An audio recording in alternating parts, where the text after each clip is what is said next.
Hi, my name is Michael. I'm the producer of Elex, the latest open world RPG from Piranha Bytes, and yeah, I'll, Let's start by talking a little about what your goals were heading into this game. well, first of all, we've been making open world RPGs, fantasy open world RPGs for the last 20 years, and so we thought, okay, it's time for a change, and so we thought about going science fiction. But then we thought we don't want to alienate all of our fan base, basically, that we built over the last 20 years. And so we found this new setting called science fantasy. So what we're doing is we're putting both science fiction and science and fantasy into one game world. And then we added a lot of books we liked, topics we liked, and suddenly we had Elex. So talk a little about the story, what's going on in this world. Um, Basically, big meteor hits planet, wipes out almost everything, but with it, a substance called Elex comes to the planet, and with Elex, everything changes because if you consume it, you develop magical powers. You can use it to operate large machines on it. You can use it for weapons. So basically, in this world, everybody's after Elex. But if you consume it, you develop these magical powers, but the downside is that you lose all your emotions. And yeah, we play a lot around with that, with what does it mean to be human? Is it our emotions that make us human, or is it our logical thinking that puts us above animals? And so the story is built around that topic, basically. Talk a little about the different types of environments people will be exploring.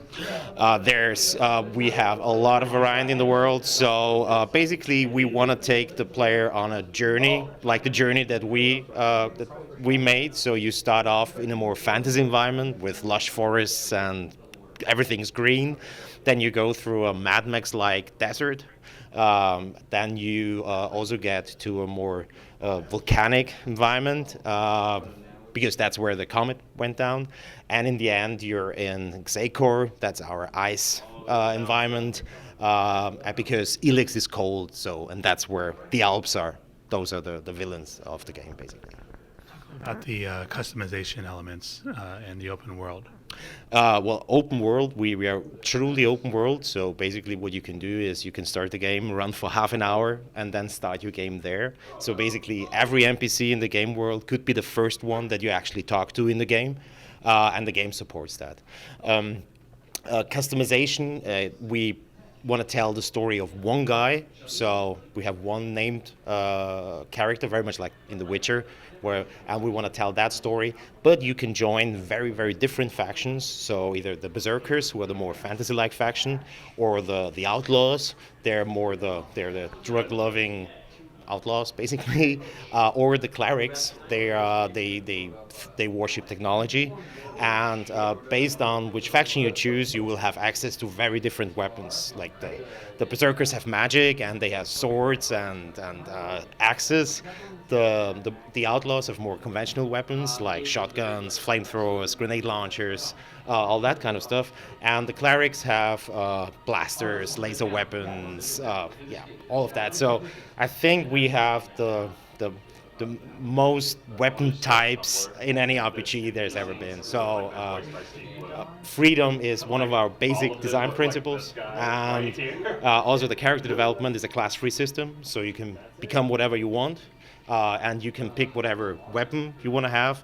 You can almost go everywhere because we've got a jetpack as well, so you can reach any point in the game world, which is a challenge development-wise, because usually you have a lot of areas where you don't put that much detail in because nobody's ever going to see them. But now with the jetpack you can, but it really pays off. It really changes how you run through the game world.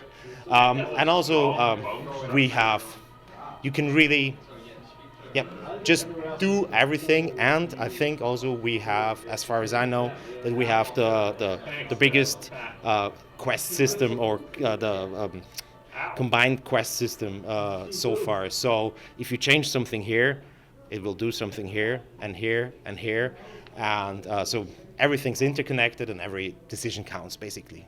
And those quests, you can go in different orders, right? So it impacts Completely, yeah. There's the main quest. You can also kill almost every NPC in the game world, including the quest givers, because that what freedom means, basically. But of course, there's a couple of characters that you can't kill, because otherwise it would just be the story of a mass murderer in a game world. But everybody else you can kill, and the story will adapt to that. And so that's then what you can do, and therefore, because you can kill almost everybody, you can do, of course, the quests in any order. Like I say, there's some guidance, but most of it is really just free. And how big is this story? Huge. So we're talking about 80 hours of gameplay if you play everything, and even so, the people who, now that we're in beta, also the people from our team are playing it, and they know every corner, but it still takes them like 80 hours to finish the game. So if you're really the type of guy who goes after every plant and wants to open every box and everything, there's going to be more game in it. But it's huge.